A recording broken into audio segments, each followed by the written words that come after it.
Wow, that was incredible. I really want to learn about the lore at this point. Let's check out the wiki. I bet there's going to be a lot of cool monsters in level 0, like... Huh? Huh? What do you mean? Hello and welcome to the Frog with a Hat channel. My name is Coop, and today we're talking about the backrooms once again. Yes, more backrooms. I'm going to be talking about the different creative outlets and how they interact with the lore of the backrooms. There's a lot of different outlets. Games, videos, and the wikis. That's right, plural.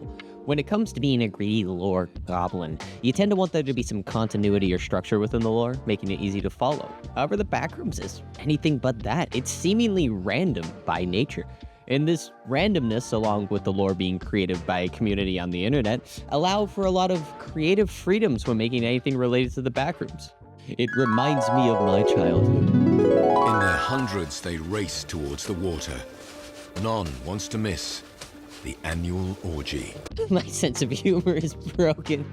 Essentially, everything just gets combined and, changed to whatever the content creator really wants it to become. This is great for creative freedom, but it can be confusing for first-time explorers because there's a ton of contradicting information. What do I believe? What don't I believe?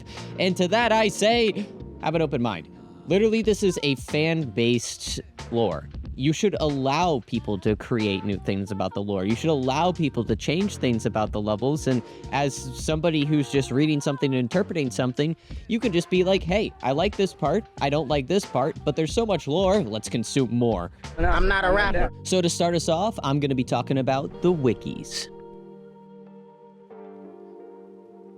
So if you're interested in jumping down an almost endless rabbit hole of content, then the wikis are definitely going to be your friend. Now, as far as content-wise go, just how much there is, the fandom and the Wikidot seem to have the most content out of the wikis, but the Liminal Spaces archive still has a really considerable amount of content. It would take you hours to go through it anyways. Now, I wouldn't actually say that one wiki is better than another one, and that's because there's so many artists and content creators within each one that there's going to be hidden gems no matter where you look. It's just a lot of content. So really, if you want to focus on something being canon, you can say one wiki is better than another, but really it's up to your opinion at the end of the day. Go ahead and go through all of them. Check out levels on each individual one, see how they vary from wiki to wiki, and then you can pick the one that really you feel is best, the way you feel like the backrooms really should be. One last thing to go over with the wikis is the fact that they're managed by people.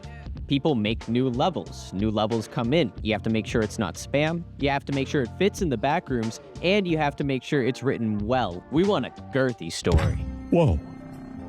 Nice cock. That means content can be deleted, it can be added, it can be changed. So just keep that in mind. Now for the section of videos and games, we're actually just going to combine it into one overarching category called entertainment. Because at the end of the day, that's their goal. They want you to have fun. They want you to see cool shit and do cool things within their game. It's just a lot of creative freedom. That's pretty much what it is. And there's going to be too many cooks in the kitchen. Because this one's not managed by a set group of people, directing the lore to go in a specific direction, it's made by a bunch of different artists and different studios and just different things, that the actual lore of the backrooms can kind of get thrown out the window here. Even so, if the idea is good enough, it just gets added to the backrooms. And even if your idea isn't accepted by the wikis, if you create one, then it's still canon to you.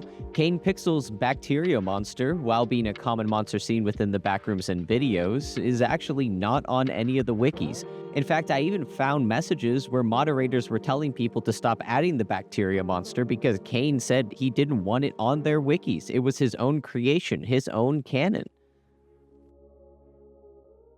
So at the end of the day, any artist can add something to the backrooms, and although it may lack consistency because of it, the gems make it worth it in the end. At some point, I even intend to write a level myself to add to the community. In this short video, I hope it helps people understand why the backrooms lore contradicts itself and has so many different interpretations.